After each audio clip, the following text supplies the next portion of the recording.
My son wanted $100,000 for his startup. I refused. 2 days later, his wife handed me coffee saying, "This one's just for you."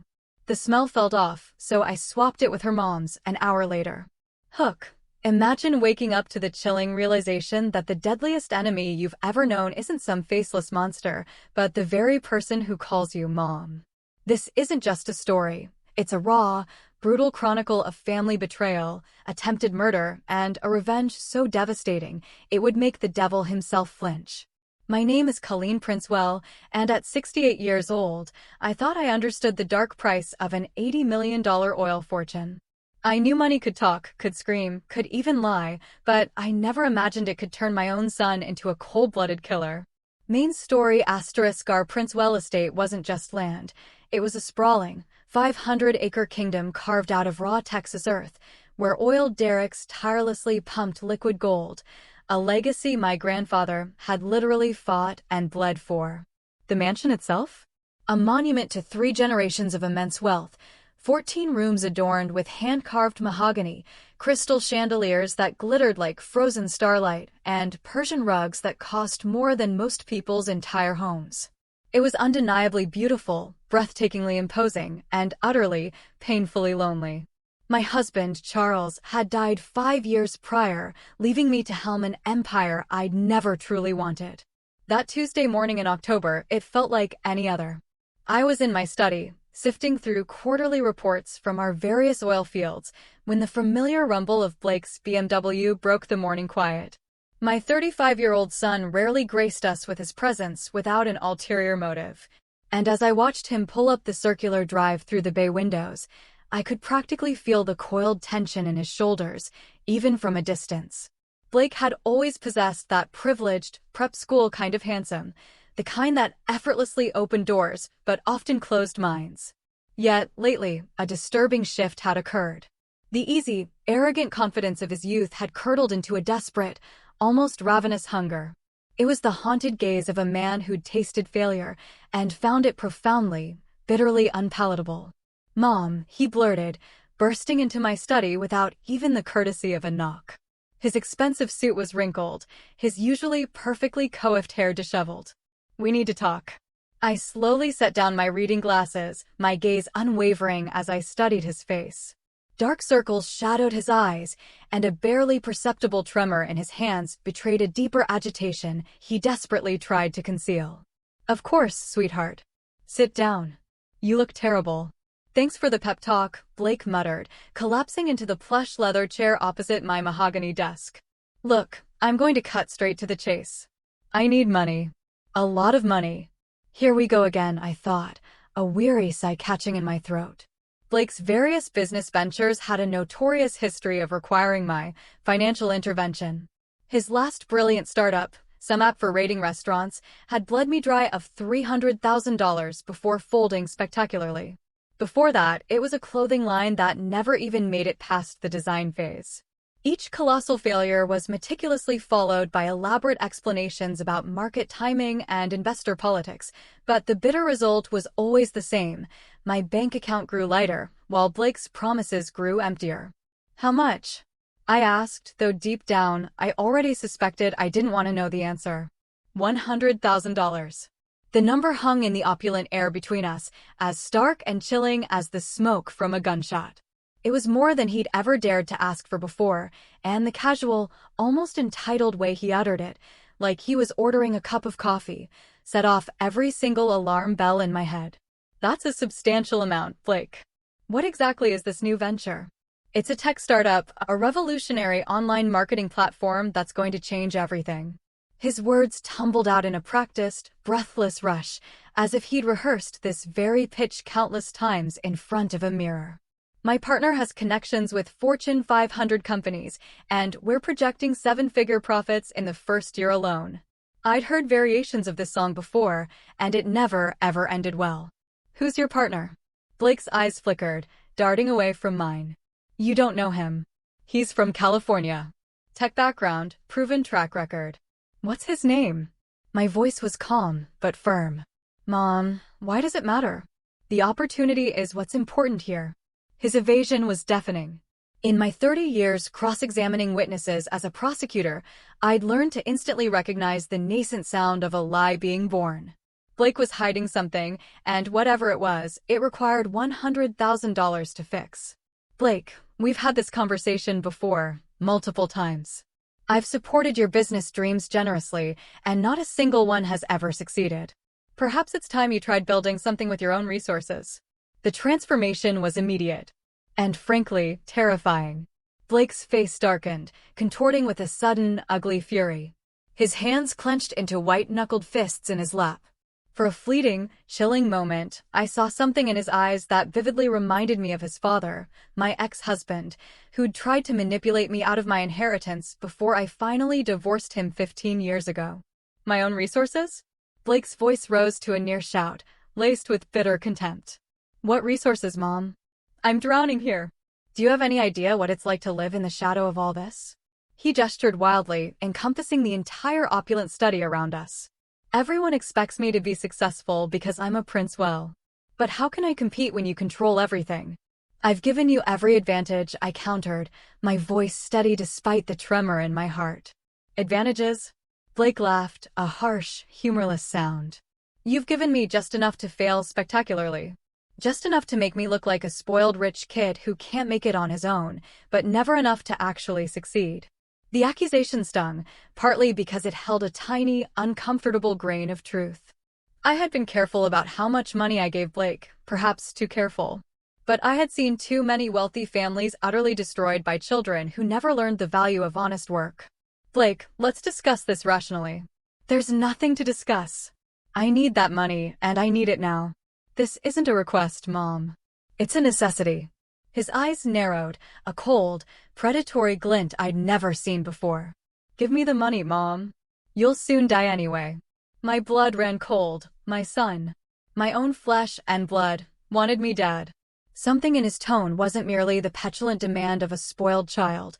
This was something else entirely, something dangerously close to a threat. The answer is no, Blake.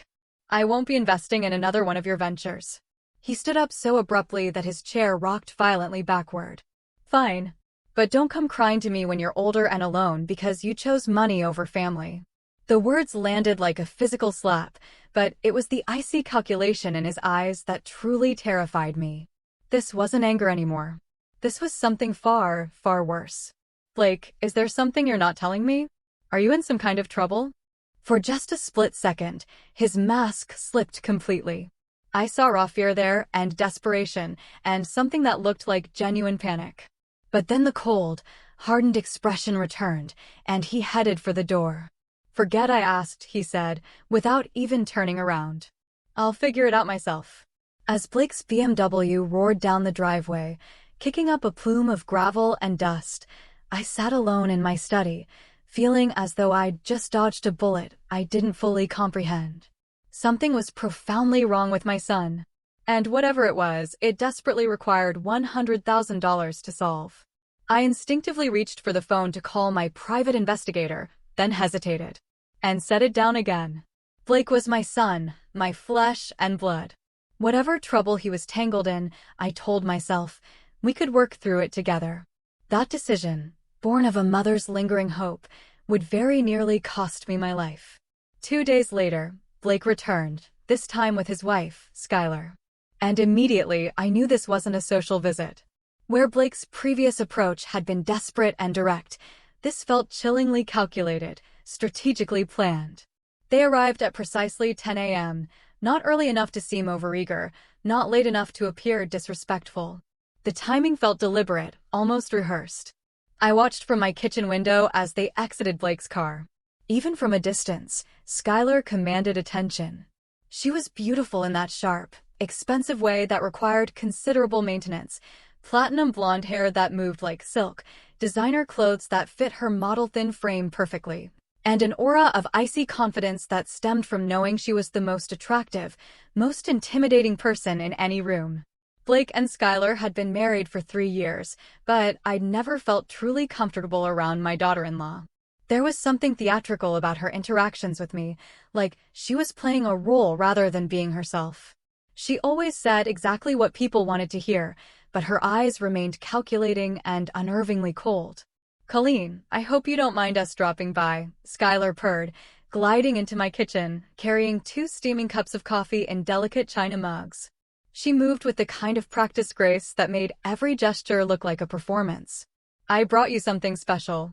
She was wearing a cream-colored dress that probably cost more than most people earned in a month, and her makeup was flawless despite the early hour. Everything about her appearance suggested someone who'd spent considerable time preparing for this visit. "I made this just for you," Skylar continued, extending one of the cups toward me with a smile that was all teeth and no warmth. "It's a special blend I picked up from that boutique coffee shop downtown. Ethiopian beans with Madagascar vanilla. I thought you might enjoy trying something new." The coffee smelled wrong. Not exactly bad, but sharp and bitter, with an unsettling, underlying chemical odor that vaguely reminded me of almonds mixed with something medicinal.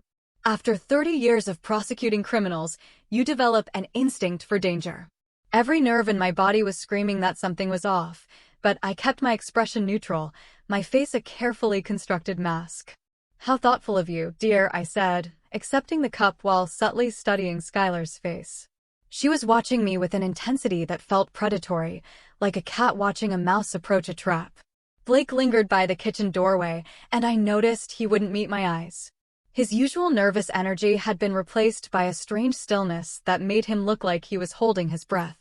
When I glanced at him, he quickly looked away, focusing on his phone with obvious discomfort. "Blake tells me you two had a little disagreement the other day," Skylar said, settling gracefully into the chair across from me with her own cup. "About business opportunities and family support." The way she said family support made it sound like an obligation rather than a choice. I noticed she hadn't taken a sip of her coffee yet, despite encouraging me to drink mine. "We had a discussion about financial boundaries," I said carefully. "Blake has some wonderful entrepreneurial energy, but I think it's important for him to develop his own resources." "Of course," Skylar agreed, her smile never wavering. "Independence is so important, though it can be challenging when family members have such different perspectives on success." As Skylar turned slightly to glance at Blake, I made a split-second decision that would save my life. Using that precise moment when her attention was diverted, I quickly switched our cups. They were identical white china mugs, and the exchange took less than 2 seconds. "Blake's told me so much about his latest venture," I said, testing to see how much Skylar truly knew about her husband's mysterious business partner. "It sounds very promising." Something flickered in Skylar's eyes. Surprise, perhaps? Or annoyance? "Yes, he's very excited about the potential." "And his partner?" "Blake mentioned someone from California with tech experience." Skylar hummed noncommittally, raising her cup, which was now my original, poisoned one, to her lips. Innovation is so important in today's market.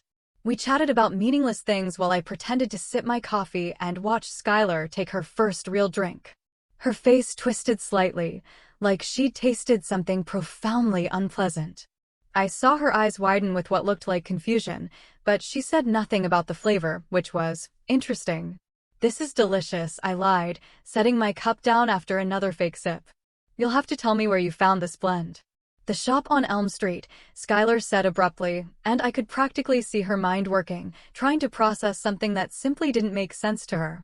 Blake was checking his watch with increasing frequency, and there was a palpable tension in the room, like a storm building on the horizon. Whatever they'd come here to accomplish wasn't going according to plan. 20 minutes later, Skylar started coughing. It began as a small, polite clearing of her throat, but quickly escalated into deep, violent spasms that shook her entire body.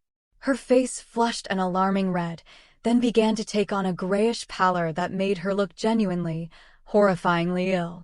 "Something's wrong," she gasped, gripping the edge of the table as the coughing grew worse, her voice becoming hoarse and strained.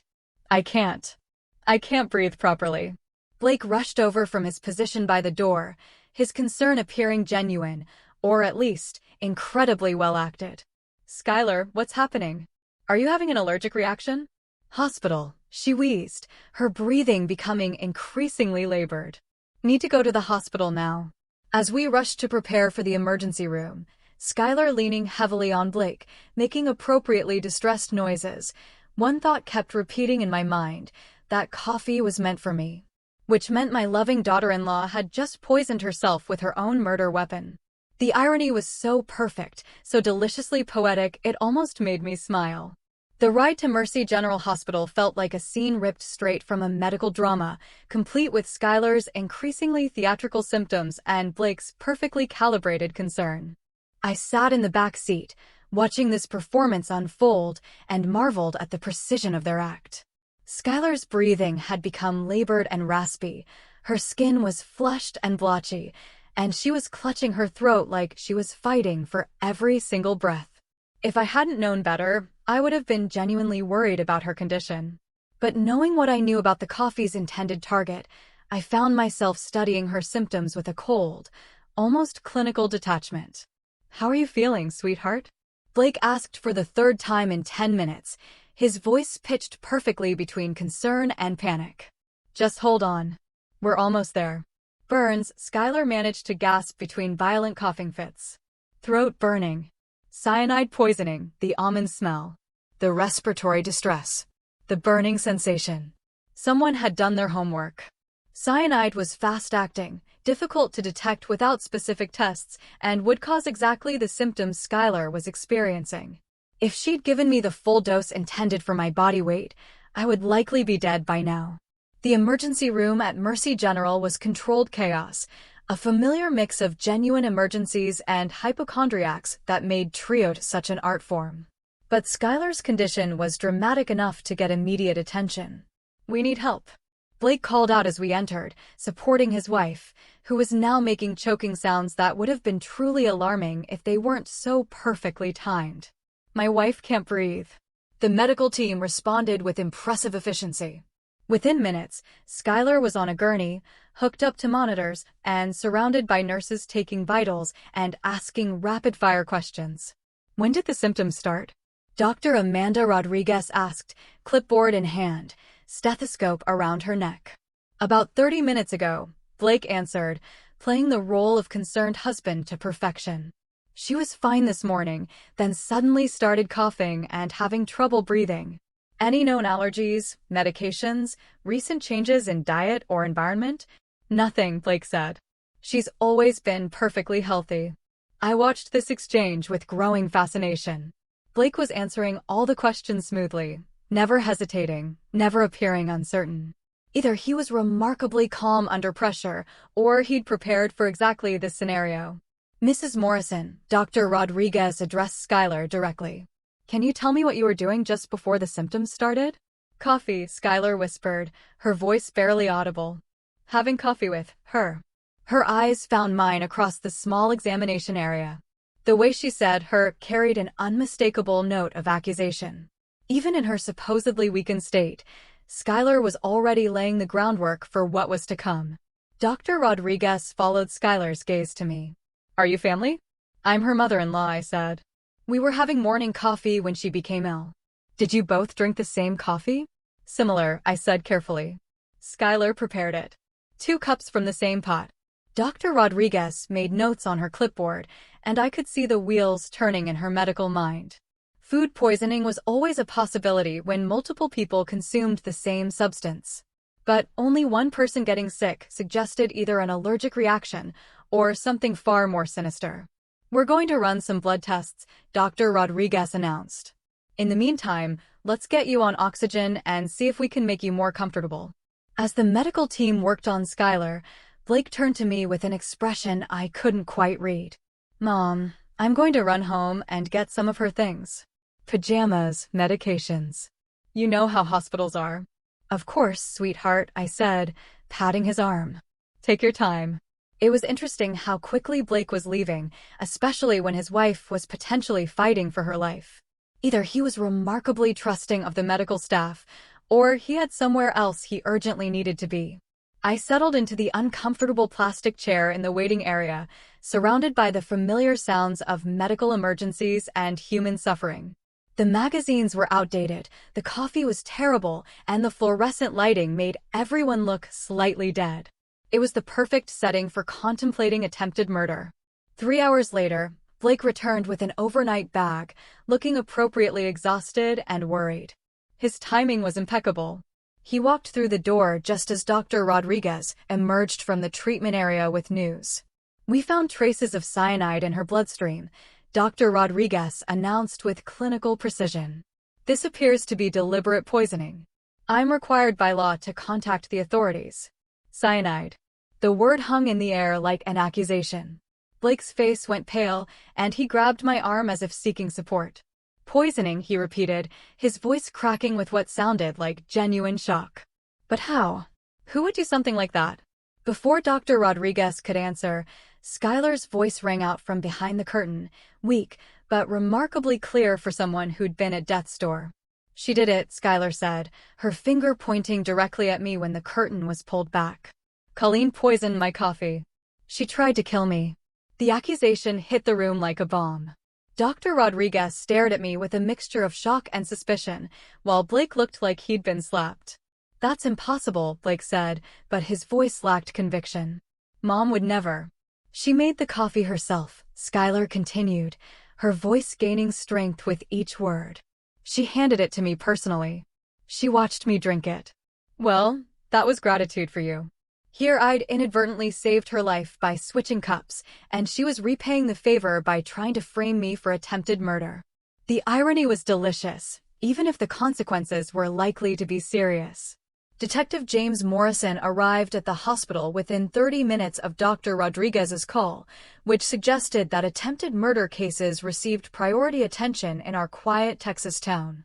He was younger than I'd expected, maybe early 40s, with the kind of sharp eyes that missed nothing and the patient demeanor of someone who'd heard every lie in the book. "Mrs. Princewell," Detective Morrison said, introducing himself with a firm handshake. "I understand there's been an incident involving poisoning. I'd like to speak with you privately if that's all right." We moved to a small consultation room down the hall from where Skylar was still receiving treatment. The room was sterile and windowless, designed for delivering bad news and uncomfortable conversations. "I want to be clear from the start," Detective Morrison began, opening his notebook. "You're not under arrest and you're free to leave at any time, but I need to understand what happened here today." I told him exactly what had occurred: the strange smell in the coffee, my instinct to switch the cups, Skylar drinking what was originally meant for me. I kept my explanation factual and straightforward, the way I'd taught witnesses to testify during my years as a prosecutor. "Mrs. Princewell," Detective Morrison said when I finished, "if you suspected the coffee was dangerous, why didn't you simply refuse to drink it or warn Mrs. Morrison?" It was the logical question, and one I'd been preparing to answer since the moment Skylar started coughing. "I wasn't completely certain something was wrong," I said. "It was more of an instinct than a concrete suspicion. I thought switching the cups would be a way to test my concerns without creating unnecessary drama if I was wrong. And when Mrs. Morrison became ill, I realized my instinct had been correct. Someone had tried to poison me, and Skylar had accidentally become the victim instead." Detective Morrison made careful notes, his expression revealing nothing about whether he believed my story. "Who else knew you were having coffee this morning?" "Only Blake and Skylar." It was a spur-of-the-moment visit. "Had you been experiencing any threats lately? Anyone who might want to harm you?" I thought about Blake's desperate request for money and his angry departure 2 days earlier, but something held me back from mentioning it. Whatever my son was involved in, I wanted to understand it fully before involving the police. "Nothing specific," I said. "When you have significant wealth, you're always aware that some people might see you as a target." When Detective Morrison interviewed Blake, I could hear the conversation through the thin walls of the consultation room. My son's responses sent chills down my spine. "My mother's been acting strange lately," Blake said, his voice carrying clearly through the wall. "I mean, I don't think she'd actually hurt anyone, but she's been more paranoid than usual. Suspicious of everyone." "In what way?" "Just little things. Asking a lot of questions about Skylar's background, making comments about gold diggers and people who marry for money. I thought it was just normal mother-in-law stuff, but now." The doubt in Blake's voice was unmistakable. My own son was throwing me under the bus, creating reasonable doubt about my mental state and suggesting I might be capable of poisoning his wife. "Has she ever expressed any direct animosity toward your wife?" "She's never said anything outright hostile," but there's been tension. Mom can be very controlling when it comes to family money. She doesn't like anyone she thinks might be after her fortune. Each word was a carefully placed knife in my back. Blake was painting a picture of a paranoid, controlling old woman who might poison her daughter-in-law out of jealousy and suspicion. It was brilliant character assassination, and it was coming from my own child. When Detective Morrison returned to question me further, his entire demeanor had changed. The polite, professional courtesy had been replaced by a barely concealed suspicion. "Mrs. Princewell, I need to ask you some direct questions. Have you been concerned about your daughter-in-law's intentions regarding your family's wealth?" The question was clearly based on what Blake had told him. I chose my words carefully. I think it's natural for any parent to be protective of their family's assets, but I've never had any specific reason to distrust Skylar. Your son mentioned that you've been acting more suspicious lately. Is there any truth to that? I don't believe I've been acting any differently than usual. Blake may be interpreting normal caution as suspicion. Detective Morrison made more notes, and I could see him building a case in his mind. Wealthy older woman, suspicious of young daughter-in-law. History of controlling behavior around money. Opportunity and means to commit poisoning. Mrs. Princewell, I'm going to need to examine your home as part of this investigation. Do I have your permission to conduct a search? I knew I could refuse and demand a warrant, but that would only make me look more guilty. Of course, Detective. I have nothing to hide.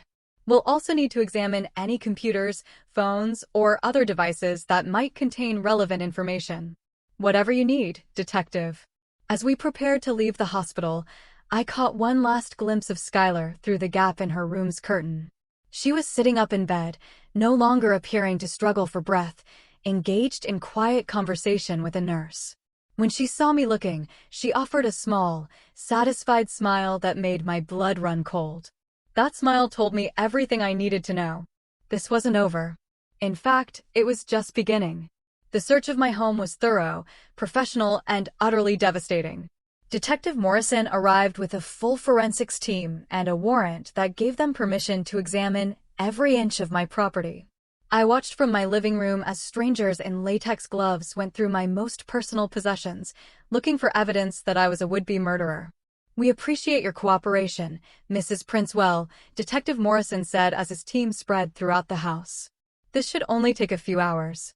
I sat in my study, the same room where Blake had demanded money just 3 days earlier, and tried to process how quickly my life had spiraled out of control. 72 hours ago, I'd been a wealthy widow living quietly on her family's estate. Now, I was the prime suspect in an attempted murder case. The forensics team worked with methodical precision, photographing everything, dusting for fingerprints, and collecting samples from surfaces throughout the house. They paid particular attention to the kitchen, where Skylar claimed to have prepared the poisoned coffee.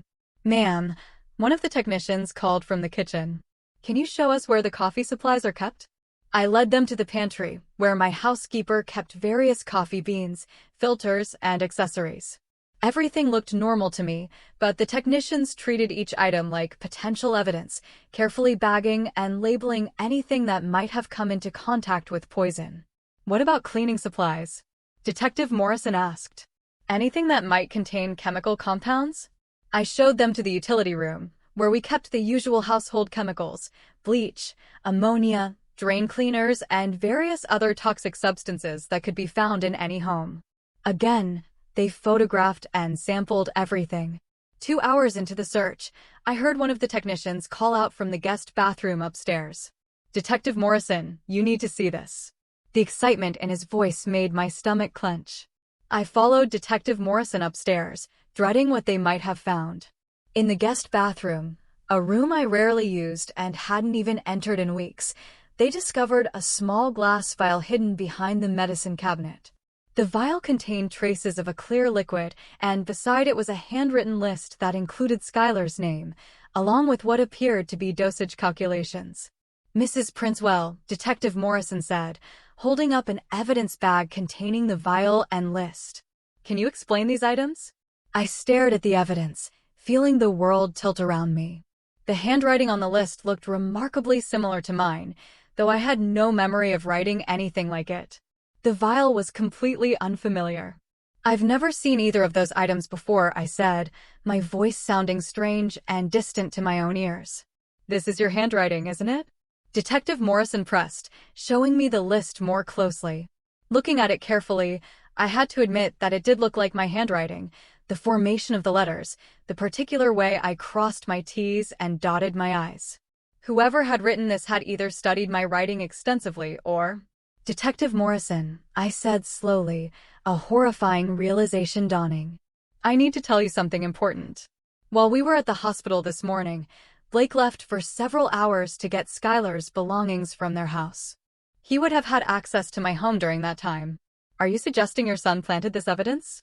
The words sounded insane even as I said them, but I couldn't ignore the obvious timeline. I'm saying that someone with access to my house and knowledge of my handwriting could have placed these items here while we were at the hospital. Detective Morrison studied me carefully. Mrs. Princewell, that's a very serious accusation to make against your own son. It's not an accusation. It's an observation about opportunity and access. But even as I said it, I could see the doubt in Detective Morrison's eyes. The grieving mother, caught red-handed with evidence of attempted murder, trying to blame her innocent son. It was exactly the kind of desperate deflection that guilty people attempted when cornered. We'll be taking these items for analysis, Detective Morrison said, sealing the evidence bags along with samples of your handwriting for comparison. Of course, Mrs. Princewell, I have to ask. Do you own any firearms?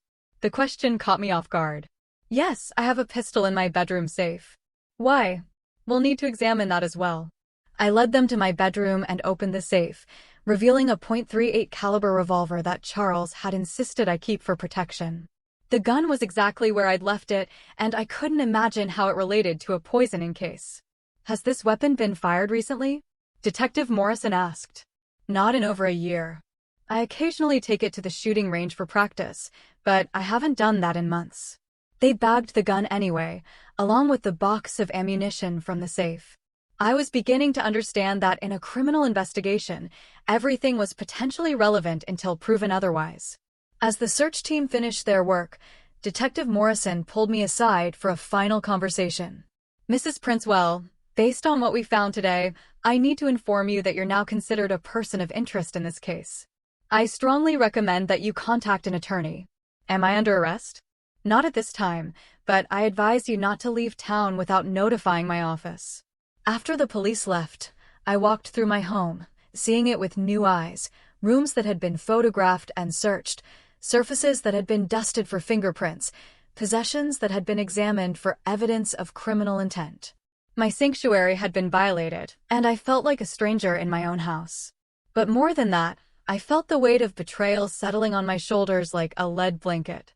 Someone had planned this meticulously, planting evidence that would point directly to me while crafting a perfect cover story. And the only person who'd had the opportunity, access, and knowledge to do it was my own son. That night, I sat in my study with a glass of wine, staring at the oil derricks visible through my window. The mechanical pumps continued their steady rhythm, extracting wealth from the earth, just as they had for 3 generations. But for the first time since inheriting this empire, I wondered if it would all die with me.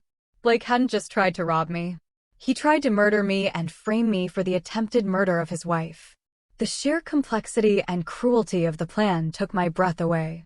But he'd made one crucial mistake. He'd underestimated his mother. I picked up my phone and dialed a number I hadn't used in 5 years. Harrison Cole speaking. Harrison, it's Colleen. I need your help. Someone's trying to destroy me, and I think it might be my own son. Harrison Cole had been my closest colleague during my 25 years as a prosecutor. And more importantly, he was the only person who truly understood how my mind worked. If anyone could help me navigate this nightmare, it would be him. Tell me everything, Harrison said, his voice immediately shifting to the sharp focus I remembered from our courtroom days. Don't leave out a single detail. Harrison listened without interruption as I explained the entire sequence of events: Blake's desperate request for money, the poisoned coffee, the convenient evidence planted in my home, and Blake's calculated betrayal during the police interviews. Jesus Christ, Harrison said when I finished. If Blake is behind this, we're dealing with attempted murder and conspiracy charges. This isn't just about money anymore. I know. The question is how to prove it. First things first, you need criminal defense representation immediately. I'm going to call Marcus Webb. He's the best defense attorney in the state, and he owes me a favor from the Anderson case. Harrison, there's something else. I think Blake might be in serious trouble with dangerous people. The way he demanded that money, the desperation in his voice, this feels like more than just another failed business venture. What kind of trouble? I don't know yet, but I want to find out. If Blake is involved with criminals, it might explain why he's willing to commit murder for inheritance money. Harrison was quiet for a moment, and I could almost hear him thinking. I still have contacts in law enforcement. Let me make some discreet inquiries about Blake's recent activities. But in the meantime, you need to assume you're under surveillance. Everything you do, everywhere you go, everyone you talk to, the police will be watching. I understand. And be very careful around Blake and Skylar. If they're willing to commit murder once, they won't hesitate to try again. Marcus Webb arrived at my house that evening carrying a briefcase and the kind of serious expression that defense attorneys wore when their clients were in deep trouble. He was younger than I'd expected, maybe early 50s, but Harrison assured me that his age was offset by his brilliance and his complete lack of ethics when it came to protecting his clients. Mrs. Princewell, Marcus said, settling into my study like he owned the place. Harrison has briefed me on your situation. You're in significant legal jeopardy, but the case against you has some interesting weaknesses, such as the timeline. For one, the poisoning appears to have been planned in advance, but you had no way of knowing that Blake and Skylar would visit you this morning. If you were planning to poison your daughter-in-law, you would need advanced notice of her presence. Unless the prosecution argues that I was planning to poison Blake and Skylar was an opportunistic victim. A good prosecutor, I knew, could make that argument. Yes, they could argue that. But there's another problem with their case, motive. Meaning, why would you want to kill Blake? He's your son and your only heir. His death would actually complicate your estate planning significantly. I thought about the life insurance policy I suspected might exist, but decided to keep that information to myself for now. What about Skylar? They could argue I wanted to eliminate her to protect Blake's inheritance. Possibly, but that's a weak motive for murder. Wealthy families deal with gold-digging spouses through prenups and trusts, not poison. Marcus opened his briefcase and pulled out a legal pad. Tell me about the evidence they found in your house, the vial and the handwritten list. I described the items in detail, emphasizing how the handwriting looked like mine, but that I had no memory of creating the list. Marcus made careful notes, occasionally asking clarifying questions about the timeline and Blake's access to my home. The planted evidence is actually our strongest defense, Marcus said. It's almost too convenient. Real poisoners don't usually leave behind signed confessions with their victim's name and dosage calculations. What's our next step? We need to investigate Blake and Skylar independently. If they're running a con, there will be evidence, financial records, communication patterns, possibly even previous victims. Previous victims? Marcus leaned back in his chair, studying me carefully. If your son is willing to murder his own mother for inheritance money, this probably isn't his first rodeo. People don't usually jump straight to matricide without working their way up through smaller crimes. The thought sent ice through my veins. You think they've done this before? I think we need to find out. Harrison is already running background checks on both of them. If there are any red flags in their past, we'll find them. That night, I barely slept. Every sound in the house made me jump. Every shadow seemed threatening. I'd installed a state-of-the-art security system years ago, but knowing that my son had keys and access codes made it feel useless. Around 3 a.m., I heard a car in my driveway. From my bedroom window, I could see Blake's BMW parked near the front door. I watched as he sat in the driver's seat for several minutes, making phone calls and appearing agitated. Finally, he got out and approached the house. Instead of using his key, he knocked softly on the front door. When I didn't answer, he tried the handle and found it locked. He walked around the perimeter of the house, testing windows and checking for other entry points. This wasn't the behavior of a concerned son checking on his mother. This was reconnaissance. After 20 minutes, Blake gave up and drove away. I immediately called Marcus Webb. He was casing the house, I told Marcus, looking for ways to get inside without using his key. Did you record any of this? The security cameras should have captured everything. Perfect. Don't touch those recordings. We'll need them if this goes to trial. The next morning brought more bad news. Detective Morrison called to inform me that the preliminary forensics results had confirmed my fingerprints on the poison vial and that the handwriting analysis was consistent with my writing samples. Mrs. Princewell, Detective Morrison said, I need you to come to the station for additional questioning. You have the right to have your attorney present. Marcus, I whispered into the phone, they're moving faster than I expected. This feels like they're building toward an arrest. We need to accelerate our own investigation. That afternoon, as Marcus and I sat in the police station waiting room, I felt the walls closing in around me. The evidence against me was circumstantial, but compelling. I had motive, protecting family wealth, means, access to poison, and opportunity, preparing the coffee. The planted evidence provided the smoking gun that would convince a jury of my guilt. Mrs. Princewell, Detective Morrison said, when we were finally called into the interview room. We've received additional forensic results that I think you should be aware of. Marcus leaned forward slightly. What kind of results? The poison found in Mrs. Morrison's bloodstream is an exact match for the substance in the vial recovered from Mrs. Princewell's home. We also found traces of the same substance on a coffee mug in Mrs. Princewell's kitchen. My heart sank. They'd found physical evidence linking me directly to the crime. Even if I could prove the evidence was planted, it would be difficult to convince a jury that someone had gone to such elaborate lengths to frame me. Detective Morrison, Marcus said smoothly. My client maintains her innocence. This evidence is clearly the result of contamination or tampering. By whom? By the real perpetrator who had access to Mrs. Princewell's home while she was at the hospital. Detective Morrison looked skeptical. You're suggesting that someone else poisoned Mrs. Morrison, then broke into Mrs. Princewell's house to plant evidence? I'm suggesting that the timeline and circumstances don't support the conclusion that my client is guilty of this crime. But I could see in Detective Morrison's eyes that he'd already made up his mind. To him, I was a wealthy old woman who tried to murder her daughter-in-law and was now desperately trying to blame her innocent son. Mrs. Princewell, Detective Morrison said, based on the evidence we've gathered, I'm placing you under arrest for attempted murder. As the handcuffs clicked around my wrists, I looked at Marcus and saw my own fears reflected in his eyes. Blake and Skylar had played this perfectly, and I was about to pay the price for underestimating my own family. But as they led me toward the patrol car, one thought kept me from despair. They'd made one crucial mistake. They'd left me alive. And as long as I was breathing, I wasn't finished fighting. The county jail was everything I'd expected and worse. Gray concrete walls, fluorescent lighting that made everyone look dead, and the constant sound of metal doors slamming shut.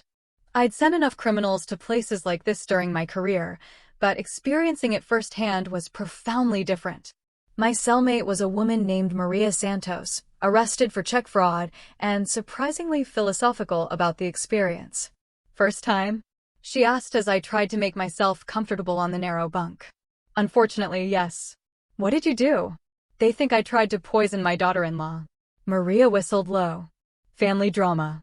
That's always the messiest kind of crime. I didn't do it. Honey, everybody in here didn't do it. But the real question is, can you prove you didn't do it? That was exactly the question keeping me awake at night.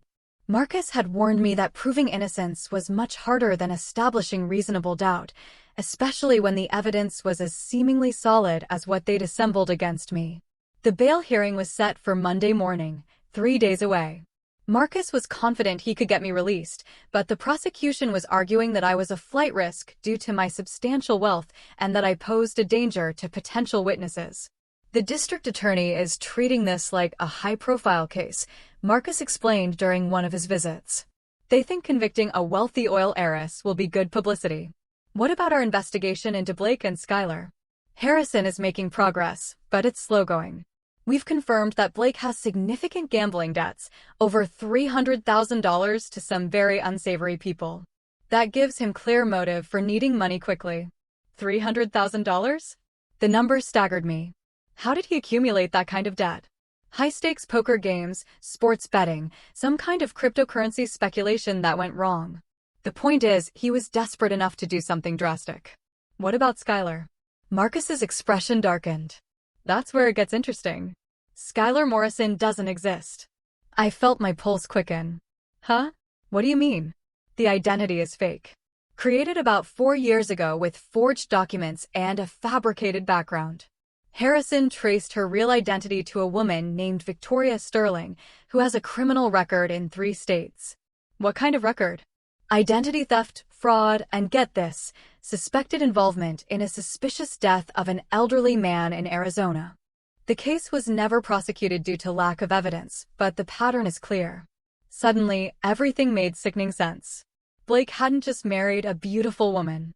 He'd married a professional criminal who specialized in exactly the kind of scheme they tried to pull on me. So, this was planned from the beginning? It looks that way. Victoria probably targeted Blake because of his family wealth, then manipulated him into helping her gain access to you. But why try to kill me? Why not just wait for me to die naturally and inherit everything? Marcus pulled out a folder from his briefcase. Because Blake isn't your heir anymore. I stared at him in confusion. What are you talking about? Harrison did some digging into your estate planning. 3 months ago, you updated your will to establish a charitable foundation instead of leaving everything to Blake. If you died today, Blake would inherit nothing. The memory came flooding back. I'd been concerned about Blake's spending habits and his series of failed business ventures.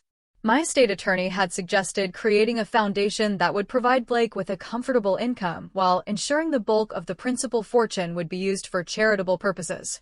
Blake knows about the will change, Marcus continued.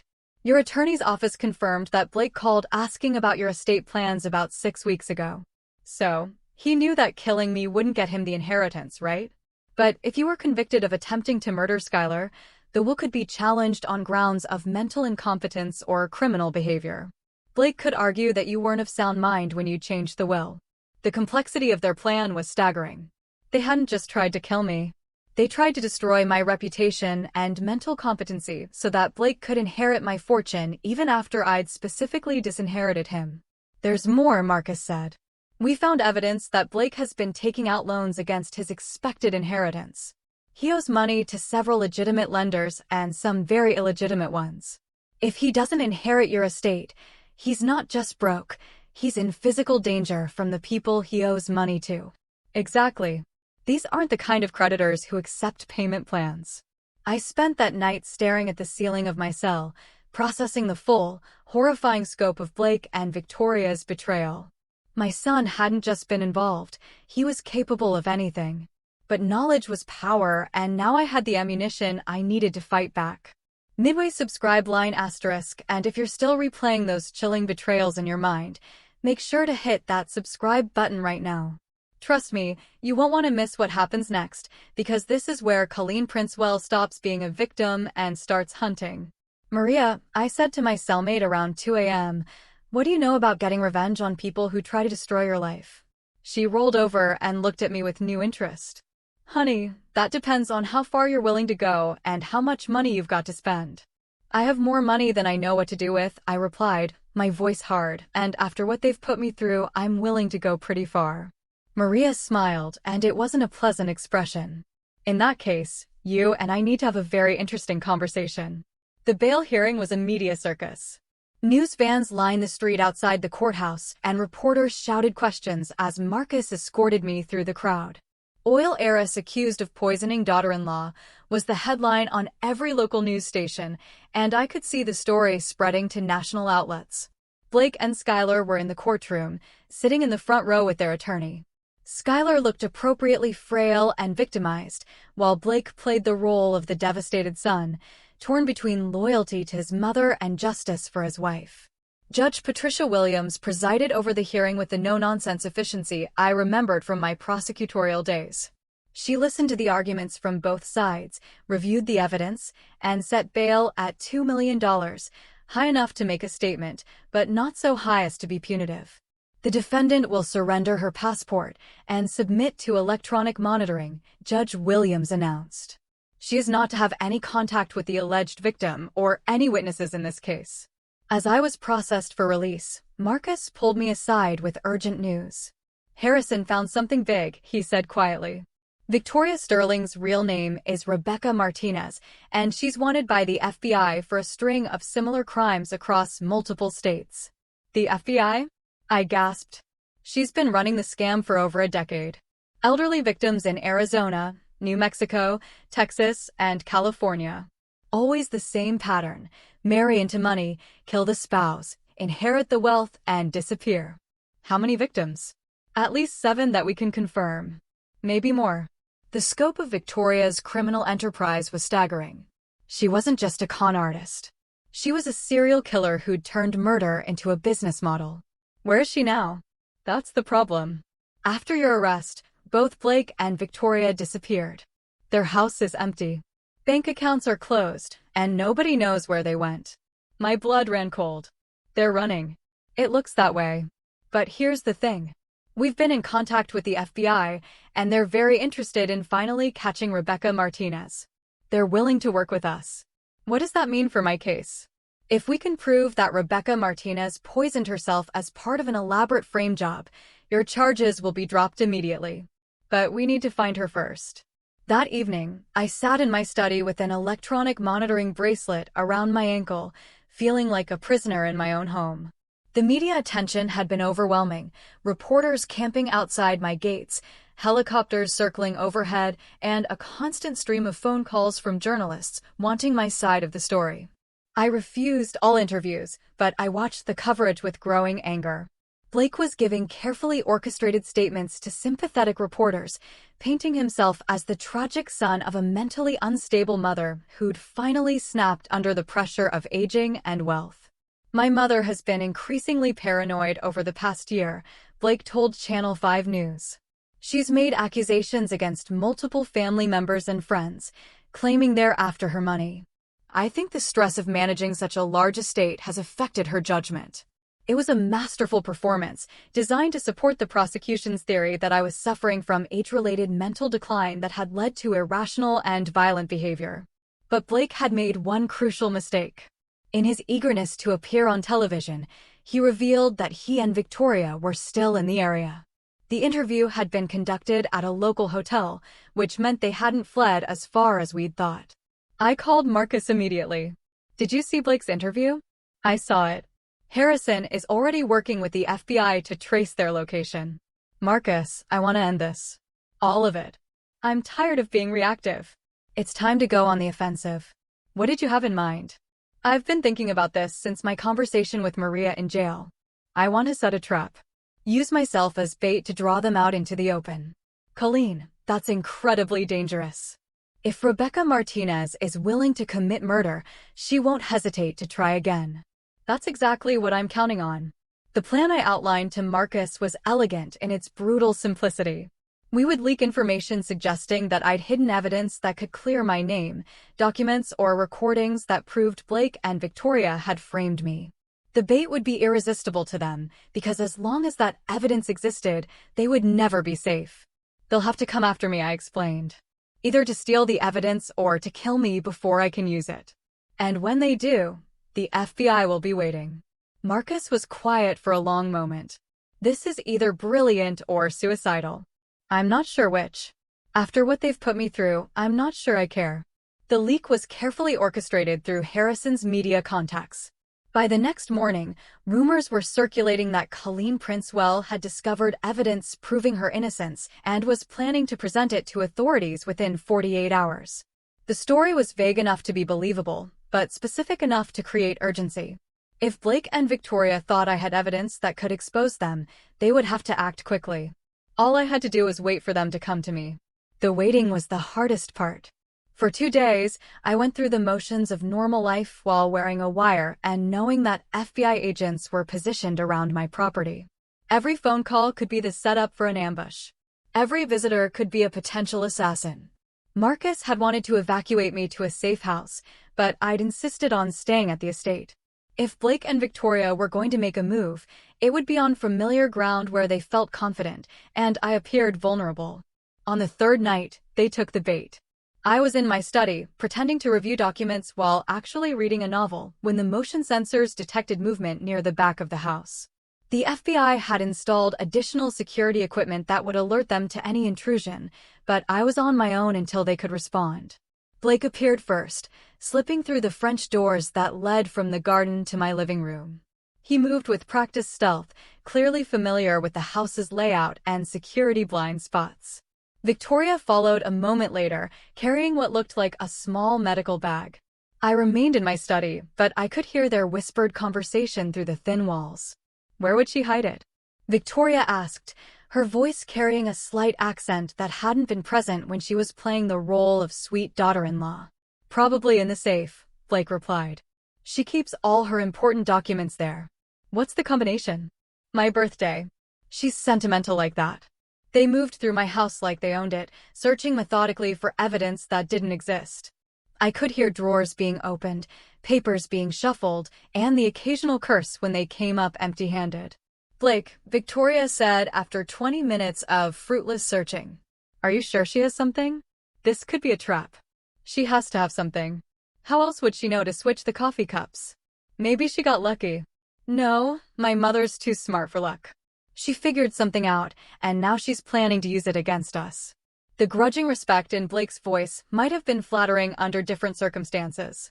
Even after trying to murder me, he still recognized that he'd underestimated his opponent. We need to find her, Victoria said. Make her tell us where it is. And then we finish what we started. They found me exactly where I wanted them to, sitting in my study with my back to the door, apparently absorbed in reading documents. Blake entered first, moving with the confidence of someone who thought he had the upper hand. Hello, Mother. I turned slowly, letting surprise and fear show on my face. Blake, what are you doing here? You're not supposed to contact me. We need to talk, Blake said, while Victoria positioned herself near the door to block any escape attempt. About the evidence you think you have. I don't know what you mean. Victoria stepped forward, and I saw that she was holding a syringe. Mrs. Princewell, we know you have something that could hurt us. Tell us where it is, and this will be quick and painless. The mask was completely off now. Victoria's sweet southern accent had been replaced by something harder and more dangerous. This was Rebecca Martinez, the professional killer, and she was done pretending to be anything else. There is no evidence, I said, allowing my voice to shake with what appeared to be terror. I made it up. I thought if people believed I had proof of my innocence, they might look more carefully at what really happened. Blake and Victoria exchanged glances. You're lying, Blake said. She's not, Victoria replied, studying my face with professional assessment. She's telling the truth. There is no evidence. Then why are we here? Victoria smiled. And it was the most terrifying expression I'd ever seen. Because now we know for certain that she doesn't have anything on us, which means we can finish this properly. She raised the syringe, and I saw my death reflected in her cold eyes. Wait, I said, my voice barely a whisper. Before you kill me, I need to know something. What? Was any of it real? Did Blake ever actually love me, or was this always about the money? Blake's face twisted with something that might have been genuine emotion. Mom, he loves your money, Victoria cut him off, her voice flat. Just like I do. Just like everyone who's ever pretended to care about you. It was the cruelest thing she could have said, and it was exactly what I needed her to say. Thank you, I said quietly, for telling me the truth. Victoria frowned, confused by my response. That confusion lasted exactly long enough for the FBI agents to crash through every entrance to my study simultaneously. FBI. Hands where we can see them. The arrest was swift and efficient. Blake went down without a fight, but Victoria tried to use the syringe as a weapon before being tackled by Agent Sarah Chin. The entire encounter was over in less than 30 seconds. As they read Blake and Victoria their rights, I sat in my chair and watched my son's life implode in real time. He looked at me with something between hatred and disbelief. You set us up, he said. You tried to murder me, I replied. I just returned the favor. Ending *6 months later, I sat in a federal courtroom, watching Rebecca Martinez receive 4 consecutive life sentences for the murders she'd committed across multiple states. The evidence against her was overwhelming. DNA, fingerprints, financial records, and most damning of all, the recorded confession she'd made in my study. Blake received 25 years for conspiracy to commit murder and fraud. As they led him away in shackles, he turned to look at me one last time. I felt nothing but cold satisfaction. The media had turned me from suspected murderer into heroic victim overnight. Oil heiress helps FBI catch serial killer was much better publicity than my original headlines, and offers for book deals, movie rights, and interviews were pouring in. I declined them all. Some stories, I decided, were too personal to share with the world. Marcus had done an excellent job managing the legal aftermath. All charges against me were dropped, my reputation was restored, and I was free to return to my quiet life on the estate. But quiet wasn't what I wanted anymore. Using my considerable resources and Harrison's law enforcement connections, I'd spent the past 6 months systematically destroying every aspect of Blake and Victoria's criminal network. Their co-conspirators were arrested. Their hidden assets were seized, and their reputations were obliterated so thoroughly that even their fellow inmates knew exactly what kind of monsters they were. Blake's gambling debts were still outstanding, and the people he owed money to weren't the forgiving type. Prison might actually be the safest place for him, though I'd made sure that information about his crimes and his family's wealth had reached the right ears. 25 years was going to feel much, much longer when you were constantly looking over your shoulder. For Victoria, I'd arranged something special. The families of her previous victims had been very interested to learn about her location and daily routines. Prison justice operated by its own rules, and serial killers who targeted elderly people weren't popular with the general population. But my greatest satisfaction came from my updated will. The principle of our family fortune would be used to help creatures who deserve love and care, rather than the human predators who tried to destroy me. Blake would inherit nothing except the knowledge that his greed had cost him everything. This morning, I received a letter from Blake. It was full of apologies, explanations, and desperate pleas for forgiveness. He claimed Victoria manipulated him, that he never intended for things to go so far, that he still loved me despite everything. I read it, and then, without a word, I fed it into the roaring fire of my study fireplace. Some betrayals, you see, are simply too deep for forgiveness. Some wounds will never truly heal. Blake chose Victoria, chose her blood money over the mother who had given him absolutely everything. Now he would live with the consequences of that choice. As I sit here, in my study, gazing out at the relentless rhythm of the oil derricks, those same pumps that have provided wealth and security for 3 generations of Prince Wells, I feel something I haven't experienced in months, a profound, quiet peace. This estate, my home, no longer feels tainted by the presence of those who saw me as nothing more than a source of money to be plundered. The rooms now echo only with memories of better times, when family meant something more sacred than a financial opportunity. I've hired a new housekeeper, upgraded my security systems, and every single lock has been changed. Blake's keys no longer work here. He will never set foot in this house again. My new will brings me a daily, deep satisfaction, knowing that every single penny of my fortune will go to causes that truly matter, to help creatures who deserve love and care, rather than the human predators who tried to destroy me. The Princewell name will survive, yes, but it will be associated with generosity and compassion, not the kind of twisted family dysfunction that Blake and Victoria represented. Tonight, I'll pour myself a glass of wine, and I'll toast to justice served. Not just the kind that comes from courtrooms and judges, but the fierce, primal kind that comes from refusing to be anyone's victim. Blake and Victoria thought they were dealing with a lonely, easily manipulated old woman. They learned, far too late, that Colleen Princewell hadn't survived this long by being weak. Some people collect art or jewelry. Me? I collect the satisfaction of watching my enemies destroy themselves through their own greed and stupidity. And in that collection, Blake and Victoria's downfall will always, always hold a place of honor. Call to action, CTA The Story, My Story, is a stark reminder of what some people are capable of, even those closest to you. I'm left wondering, what would you have done in my place, when faced with such an unthinkable betrayal? Tell me your thoughts in the comments below, I truly want to know.